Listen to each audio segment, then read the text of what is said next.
Oui, ouais, Mustapha, écoute. Non, mais là, tu m'écoutes pas. Écoute-moi au moins que je t'explique.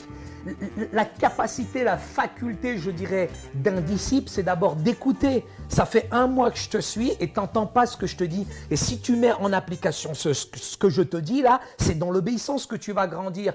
Quoi? Pardon?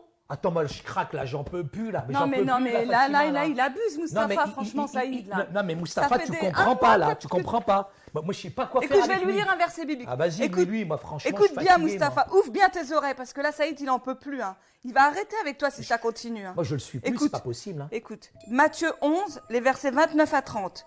Prenez mon joug sur vous et recevez mes instructions, car je suis doux et humble de cœur, et vous trouverez du repos pour vos âmes. J'en ai besoin. Car mon joug est doux et mon fardeau léger. C'est pas un Alors fardeau, Mustapha, maintenant boulet, tu vas t'y mettre, parce que Saïd et moi, on va te lâcher sinon. Hein. Tu comprends? Non, mais des disciples comme ça, attends, je raccroche, des disciples comme ça, ils vont pas grandir.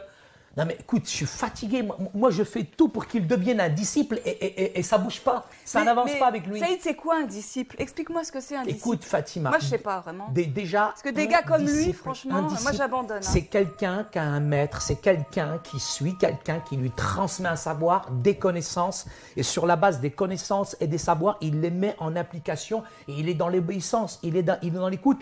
Le problème de Mustapha, Fatima, depuis le début, c'est qu'il veut avancer, il veut aller trop vite, mais il n'écoute pas ce que je suis en train de lui transmettre. C'est ça, il croit qu'il connaît tout. Moi, je ne comprends pas comment dans ce monde aujourd'hui, tu as tellement de sectes, tu as tellement de doctrines, etc.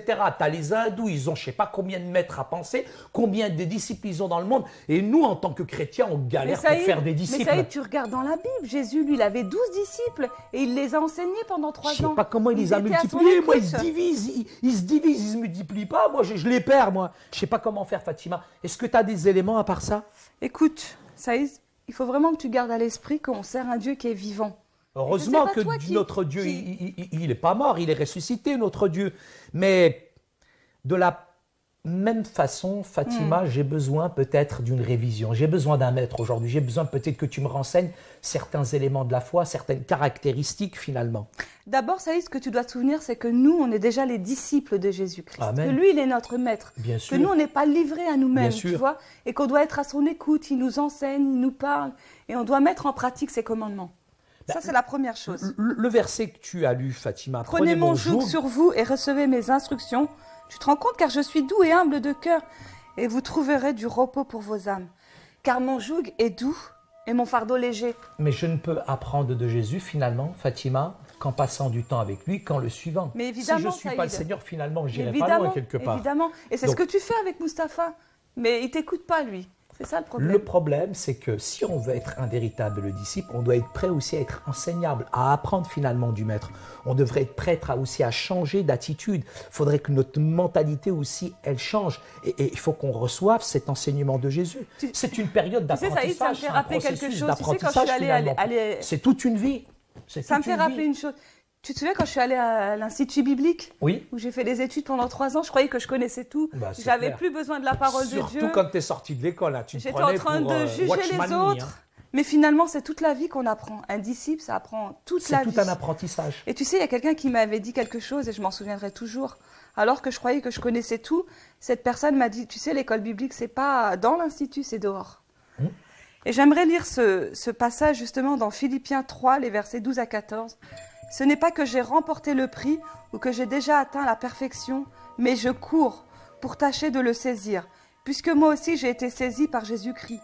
Frère, je ne pense pas l'avoir saisi, mais je fais une chose. Oubliant ce qui est en arrière et me portant vers ce qui est en avant, je cours vers le but pour remporter le prix de la vocation céleste de Dieu en Jésus-Christ. Le texte, il est assez intéressant, Fatima. Il s'adresse à ce peuple-là et il leur dit que même à la fin de toute sa vie, alors que c'est quand même Saint Paul, l'apôtre Paul, il dit que même à la fin de sa vie, il apprend encore. Quelle humilité, quelle simplicité. Et en fait, ça doit nous rappeler qu'on est élève toute notre vie, jusqu'à la fin des temps. On sera des élèves. Tu vois, le problème de Mustapha, c'est qu'il ne veut pas devenir comme moi. Il ne pourra jamais devenir un maître. Lui, il veut passer d'élève à maître comme ça. Mais jamais il pourra avancer. Toi, tu as été enseigné. C'est clair. Et maintenant, tu peux aider les autres. Je peux aider les autres parce que j'ai été d'abord aidé. Ah ouais, non, ça, c'est un problème, Saïd, ça ne va pas. Hein. Luc, on va lire Luc, le chapitre 6, verset 40. Le disciple n'est pas plus grand que le maître, Mais tout disciple accompli sera comme son maître. Écoute, c'est pas quand on a accompli qu'on devenir un maître. Le maître, pour arriver à maître, en fait, c'est tout un processus. Et ça, C'est toute une vie. Ouais, c'est ça. Et en fait, ça nous pousse à devenir de plus en plus comme Jésus finalement. C'est ça un bon disciple. C'est de Absolument. vouloir lui ressembler. En fait, si on étudie la Bible attentivement, on peut voir que les disciples étaient dans un processus pour devenir comme Jésus. Ils commençaient lentement, mais sûrement, à refléter finalement les caractères, le comportement, mais l'engagement aussi du maître. Mais finalement, les disciples aussi, ils ont douté, ils ont été faibles. Quelquefois, ils ont eu peur. Bien sûr. Pourtant, ils ont été enseignés par Jésus pendant 3 ans. Oui. Mais tu sais, il y a quelque chose d'important qui est arrivé, c'est quand le Saint-Esprit est arrivé. Oui. Leur comportement a commencé à changer. Ils n'étaient plus les mêmes. C'est vrai qu'on Parce voit qu'il y a la une différence. puissance. On voit la différence, c'est qu'ils ont commencé à aimer comme Jésus aussi a aimé. Et je dirais là, ils ont commencé à refléter le C'est ça. caractère de Christ. C'est pas simplement en tant que disciple la connaissance qui enfle, mais il y a aussi tout l'exemple, tout le modèle en même temps. C'est vrai que moi, des fois, je n'arrive pas à aimer certaines personnes, mais je demande vraiment au Saint-Esprit qui me donne la puissance Mais de écoute, les j'ai un aimer. verset qui peut t'aider, Fatima. C'est Matthieu 22, les versets 36 à 40. « Maître, quel est le plus grand commandement de la loi ?» Jésus lui répondit, « Tu aimeras le Seigneur ton Dieu de tout ton cœur, de toute ton âme et de toute ta pensée. C'est le premier et le plus grand commandement. Et voici le second qui lui est semblable. Tu aimeras ton prochain comme toi-même. De ces 2 commandements dépendent toute la loi et les prophètes. » Tu vois, l'amour là est le premier fondement de notre relation avec Dieu et avec les autres. Et c'est en aimant Dieu qu'on peut se soumettre et qu'on peut soumettre entièrement toutes nos vies. Et c'est comme un abandon finalement qui est complet, Fatima. Tu livres entièrement toute ta vie. Je suis d'accord à Dieu. avec toi. C'est lui seul Mais qui est quelquefois, il y a capable. une lutte qui se passe, Saïd. C'est pour Quand ça on que n'arrive pas à aimer l'obéissance son est prochain, importante. il y a une lutte qui se passe. L'obéissance est importante. Et c'est seulement Christ qui nous donne la puissance et la possibilité d'aimer ceux qu'on n'aime pas. Parce que finalement, Fatima, malheureusement, les gens ne s'abandonnent pas à Dieu. Et à quel point nous avons, c'est vrai, besoin de nous abandonner à Dieu. Je dois me soumettre à Jésus. Parce que je suis chrétien. Dieu ne veut pas ça, en tout cas, dans nos vies. Il veut complètement l'abandon. Et c'est grâce à Christ qu'on aime les autres. Finalement, on ne doit pas être obligé de les aimer. Non. Ça doit découler en nous. Non, quand tu les aimes, finalement, ça découle directement. Eh ben, écoute, Saïd, j'ai vraiment besoin d'aimer certaines personnes. Et ce Mustapha, d'ailleurs, parce que là, franchement, je te vois passer beaucoup de temps avec lui. Et je suis arrivée à un point où je me dis, mais franchement, il est en train de prendre tellement de place dans nos vies, Fatima, mais dans ta vie, si que... vraiment tu aimes Dieu, on arrivera à aimer Mustapha. Pour être vrai avec un disciple de Christ, je dois me soumettre moi-même d'abord, sous le contrôle finalement et la direction de Dieu. Saïd, il y a un mot-clé que tu as dit finalement, c'est la soumission. Et on doit se soumettre à Dieu dans tous les domaines de nos vies. 3 points. Notre relation est importante, ce que nous possédons et notre vie entière, elle doit être livrée à Dieu, Fatima. Finalement, on devrait mettre en pratique ce verset qui dit « Cherchez d'abord le royaume de Dieu et sa justice Et toute chose. vous sera donnée par-dessus tout. » Les disciples du Seigneur Jésus sont intérieurement, Fatima, motivés à suivre et à servir Dieu. Pourquoi? Parce qu'il y a des textes qui sont essentiels. Si tu regardes Romains, chapitre 5, versets 6 à 8, tu as aussi le texte de Hébreux, chapitre 12, versets 28 à 29. On pourrait lire aussi 1 Corinthiens Tous nos 15, amis pourraient 58. lire ces versets-là. Ils vont véritablement t'aider dans la maturité, dans ta démarche spirituelle. Écoute, moi j'aimerais bien qu'on revoie tous les points qu'on a vus aujourd'hui. Bien sûr.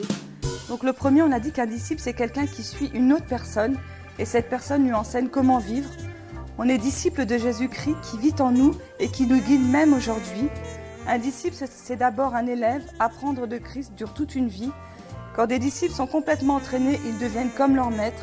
Et en tant que chrétiens, nous sommes appelés à devenir comme notre maître, Jésus-Christ.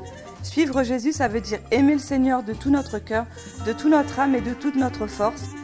Et enfin, en tant que disciples, nous nous soumettons aussi au Seigneur Jésus. Amen. Fatima, je te propose de prier pour Mustapha maintenant, Ouais. parce que c'est important. On n'a pas été sympa quand même. Ouais, nous aussi, on est comme des disciples quelque part. Seigneur, on veut te remettre maintenant Mustapha.